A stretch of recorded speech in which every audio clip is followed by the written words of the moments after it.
So here's a question I get asked more often than you'd expect. I bought this mycorrhizal fungi booster, mixed it up like the package says, and nothing. My plants look exactly the same. What am I doing wrong?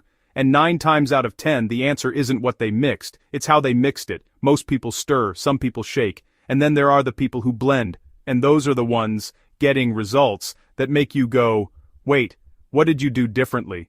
Today we're talking about the blender method, why it works, why stirring doesn't, and how to actually get these micro boosters to do what you paid for them to do. The truth is, the problem usually isn't with the fungi themselves. Mycorrhizal fungi are powerful allies for plants, and they've been helping them thrive for millions of years, long before humans ever started gardening.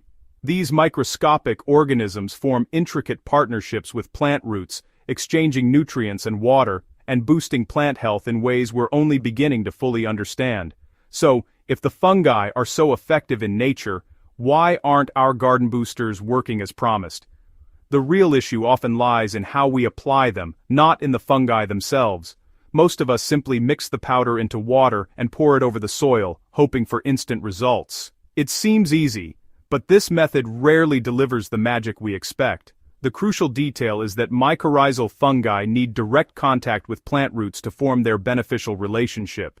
If the fungi don't actually touch the roots, they can't do their job, no matter how much you use. Imagine trying to make a new friend by waving from across a crowded room instead of walking over and shaking hands. That's what it's like for the fungi when they're scattered in the soil, far from the roots. The key is to get the fungi right onto the roots, either by dusting the roots during planting or mixing the fungi directly into the planting hole.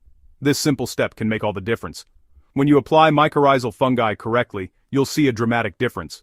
Plants become healthier, more resilient, and grow stronger compared to those where the fungi never made contact. Understanding this simple principle can turn disappointment into real, visible results in your garden. Let's dive deeper and discover how you can make the most of these incredible mycorrhizal boosters. Come in the form of powders or granules, each packed with millions of microscopic fungal spores. You can think of these spores as tiny seeds, but instead of growing into plants, they grow into beneficial fungi that form a symbiotic relationship with your plants. These boosters are designed to help your garden thrive by enhancing the natural processes that happen underground, right at the root level.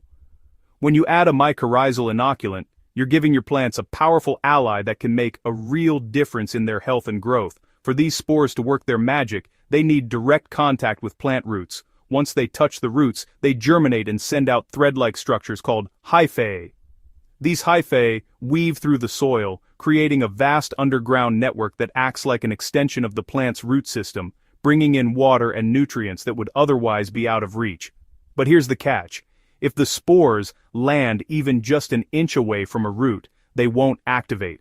They'll simply remain dormant in the soil, waiting for a root to come close enough to trigger their growth. This is why placement is so important. Simply pouring spore-infused water or sprinkling powder over the soil surface doesn't guarantee that the spores will find their way to the roots. Water can help move some spores closer, but many will still miss the mark and remain inactive. The real secret to success is making sure the spores are in direct contact with the roots themselves. Only then can they begin the process of colonization and start benefiting your plants. So when you're applying a mycorrhizal booster, aim to get as many spores as possible directly onto the roots, especially during transplanting or when planting seeds. This hands-on approach ensures the best possible start for the fungi and your plants. Every spore that successfully connects to a root creates a new pathway for water, nutrients, and plant health. Over time, this network becomes stronger and more efficient, supporting your plants through drought, poor soil, and other challenges. By focusing on root contact, you lay the foundation for a thriving, resilient garden, one where plants and fungi work together for lasting success. Most instructions say to stir the powder into water and pour it on, but the powder clumps, floats, or sticks to the bucket, making an uneven mix. When you water, some plants get a heavy dose, others almost none. Many mycorrhizal powders are hydrophobic, they repel water, so mixing is even harder. Shaking helps a bit, but spores still settle or stick to the container.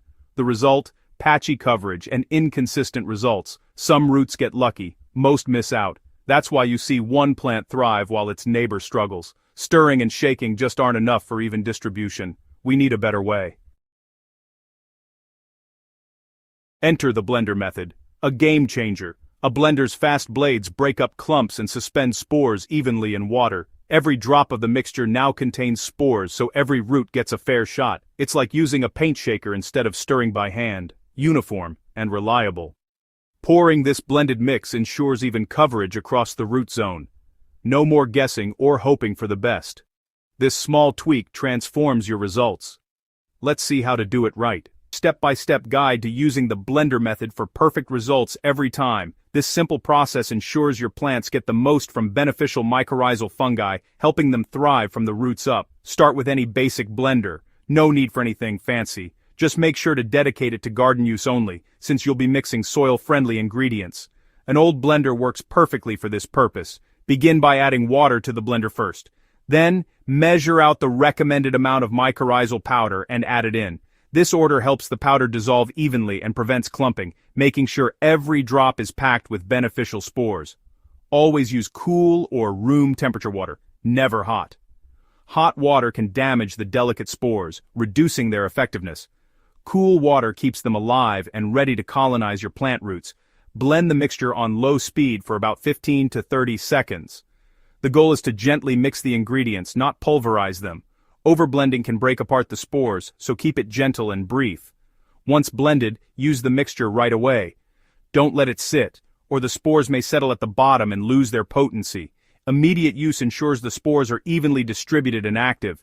Pour the mixture evenly around the base of your plants, making sure to soak the root zone thoroughly. This is where the fungicide trial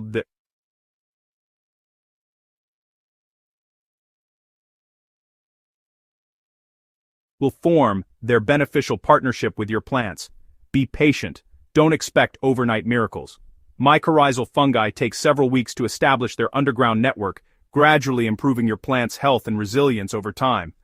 The real benefit comes with consistency. By using this method regularly, you'll see reliable, long-lasting results across all your plants, from vegetables to flowers and even houseplants. Try this easy blender method and watch your garden transform into a lush, thriving oasis. Your plants will thank you with stronger growth and bigger harvests. Share your success with friends and neighbors, and help others discover the secret to growing stronger, healthier plants. Happy gardening.